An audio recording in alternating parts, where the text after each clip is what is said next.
Welcome to மிதுஸ் kitchen. நான் வந்து இப்போ நம்ம சேனலில் வந்து மில்லட்ஸை பயன்படுத்தி ஒவ்வொரு ரெசிப்பியாக வந்து எப்படி ஈஸியாக செய்கிறது அண்ட் ஹெல்த்தியாகவும் நம்ம வந்து ப்ரிப்பேர் பண்ணி எல்லாருக்கும் கொடுக்குறது அப்படிங்கிறத பற்றி ஷேர் பண்ணிட்டு வர்றேன். அந்த வகையில் இன்றைக்கி பார்த்திங்க அப்படின்னா ராகியை பயன்படுத்தி எப்படி வந்து ராகி மாவு அரைக்கிறது அப்படின்னும் அதை வச்சு இட்லி தோசை எப்படி ப்ரிப்பேர் பண்ணுறது அப்படிங்கிறதையும் வீடியோ வந்து கவர் பண்ணியிருக்கேன். இந்த வீடியோ உங்களுக்கு பிடிச்சிருந்தது அப்படின்னா மறக்காமல் வீடியோ ஃபுல்லாக பார்த்து என்ஜாய் பண்ணுங்கள்.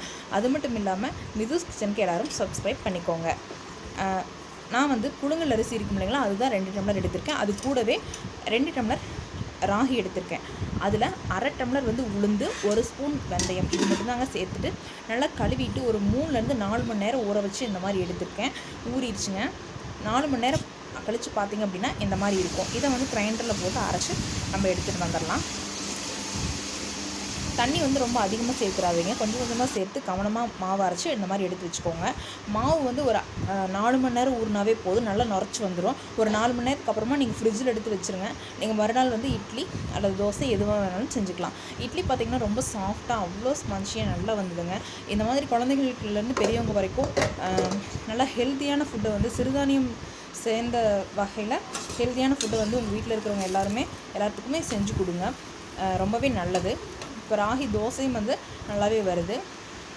கிறிஸ்பியாக வேணும் அப்படின்னாலும் நீங்கள் கிறிஸ்பியாக ஊற்றிக்கோங்க. அவங்க டேஸ்ட்டுக்கு தகுந்த மாதிரி நீங்கள் தோசை வந்து ப்ரிப்பேர் பண்ணிக்கலாங்க. அவ்வளோதாங்க. தேங்க்யூ.